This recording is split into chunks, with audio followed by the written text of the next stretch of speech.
Deadpool and Wolverine is bursting with cameos and Easter eggs. Sean Levy and Ryan Reynolds pulled out all the stops, bringing back fan favorites like Chris Evans' as Johnny Storm, Jennifer Garner's Elektra, Channing Tatum's Gambit, finally, and even Wesley Snipes' Blade. Yeah, Wesley Snipes came out of his trailer for this movie. They somehow got that to happen. But that's just the tip of the iceberg. Newly released concept art reveals that Ben Affleck's Daredevil and Nicolas Cage's Ghost Rider were also considered for Deadpool and Wolverine. Check out the concept art. Could Marvel be saving these big reveals for Avengers Secret Wars? Why wasn't Ben Affleck in the movie? I mean, aside from his personal problems, why wasn't he there? There were also talks of Ian McKellen returning in Deadpool and Wolverine, but he was nowhere to be seen in the final product. So with all the reshoots that happened for Deadpool and Wolverine, one has to wonder if Marvel is saving these bigger reveals for the next Endgame-sized adventure, like say Avengers Doomsday or Avengers Secret Wars. Is Wesley Snipes returning as Blade again in Avengers Secret Wars? There's been rumors about this for years. Wesley Snipes played a pivotal role in the MCU's success with his iconic Blade trilogy. This was marking Marvel's first major blockbuster series. Despite Howard the Duck's earlier adaptation, it failed critically and commercially, obviously, whereas Blade showcased Marvel's potential for Hollywood. I saw this movie with my dad and I grew up really fast. Blade is awesome. Wesley Snipes is so funny. Snipes' portrayal of Blade is known for his witty one-liners and has set a standard for humor in comic book movies. It's still a hallmark of the MCU. I mean, clearly they brought him back for Deadpool and Wolverine for that reason. In the Eternals post-credit scene, Blade was introduced into the MCU with Mahershala Ali taking over the role from Snipes. I can see why they brought back Snipes for a quick cameo, but they need to figure out what's going on with Blade yesterday. I mean, it's crazy to me that we got Wesley Snipes in the MCU before Mahershala Ali. That's what's going on. Can somebody sign some papers, make something happen? Is Tony Stark back in Avengers Secret Wars? Alright, spoilers for a 5-year-old movie, but in Avengers Endgame, Tony Stark sacrificed himself using the Infinity Stones to defeat Thanos and his army, marking Iron Man's exit, alright? However, the MCU has now shown that death is clearly not the end, as seen with Loki's multiple resurrections and Disney Plus seasons. The multiverse opens possibilities for Iron Man's return from any timeline or any alternate universe. But the question is, do we really want that? Do we want Tony Stark to come back? Having Andrew Garfield return in No Way Home worked because Garfield never got to close his chapter.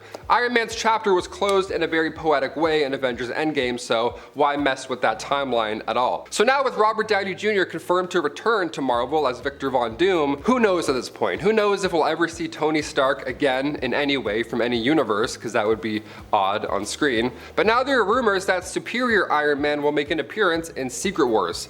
But at this point, with Doom being announced, I feel like that would be too much and too confusing. What do you guys think? Is Iron Man returning, or is it just Doom forever now?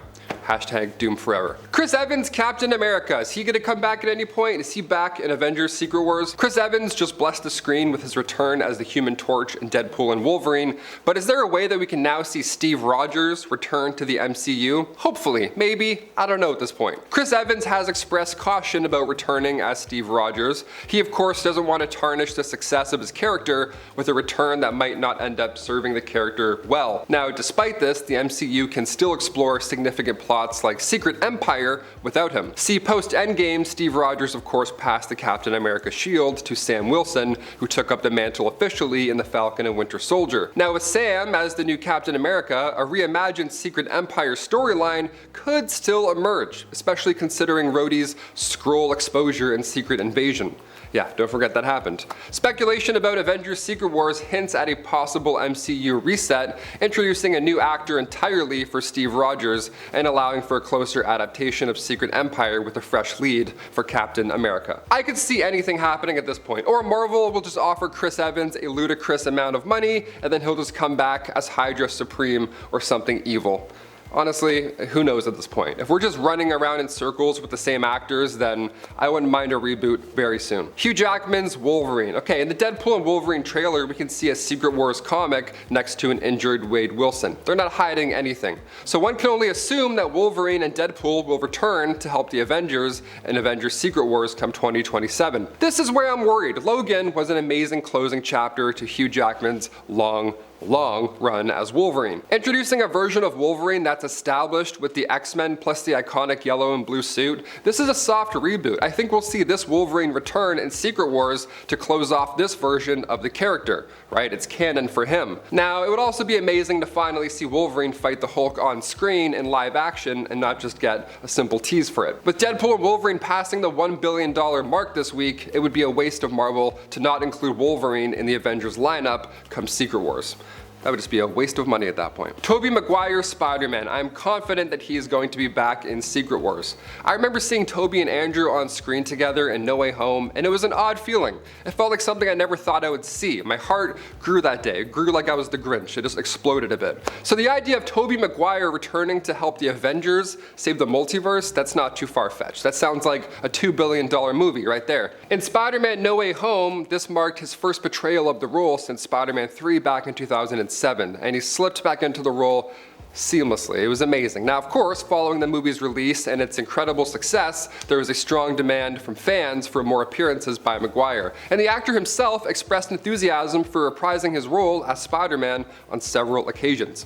Tobey Maguire is down. Let's just make it happen. Give him $1 billion. Who cares? Among these, a notable inclusion should be Avengers Secret Wars, which would provide an opportunity for Maguire's Spider-Man to interact with Hugh Jackman's Wolverine and other pioneers from early Marvel films. Just talking about this is making me excited. I would pay all the money in the world to see this movie. With the Sony Spider-Verse on the brink of collapsing, it wouldn't hurt Sony to make a deal here with Marvel for future movies and just give us Venom, give us Andrew Garfield, give us everyone that we want, whatever. Similar to Maguire, Andrew Garfield also reprised his role as Peter Parker in Spider-Man No Way Home in 2021. He's obviously going to return in Secret Wars. He is a crowd favorite, everyone loves him, he's the best, Peter 3 is the best. This was his first appearance within the MCU, and the crowd went nuts as soon as he popped through that portal. Garfield's compelling portrayal won back the admiration of audiences after the Sony universe failed him. We love seeing Maguire again, but Andrew got the biggest reaction in my theater, personally.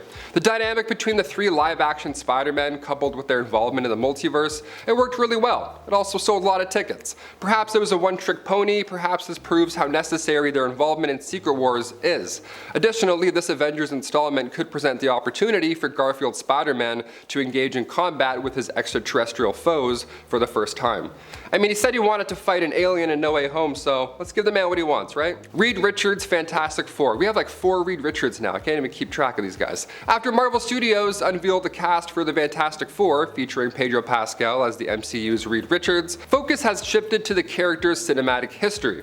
Now, although the older Fox movies weren't the worst, Ewan Griffith's embodiment of Mr. Fantastic was spot on with fans. I liked it growing up. I thought he was quite funny. Jessica Alba as the Invisible Lady, that was cool, that was fun. She's lovely to watch on screen, that's for sure. So much so that we obviously want all of them back again, because anything's possible now and nothing matters on screen. Griffith not only bore a striking resemblance to the comic book version of Reed, but he also captured the character's charisma and complexity. The prospect of this Reed Richards and his version of the Fantastic Four joining with the MCU's iteration in Avengers Secret War, that would be something similar to all 3 Spider-Men on film at the same time. It would be unbelievable. That'd be like the Fantastic 12. Can't even keep track at this point. Do you want to see the Fantastic Four return in Avengers Secret Wars? Do you want to see Miles Tellers and that crew return? Who do you want to see back in Avengers Secret Wars? Comment down below with all your theories. And we'll see you next time on Top 10 Nerd. Peace.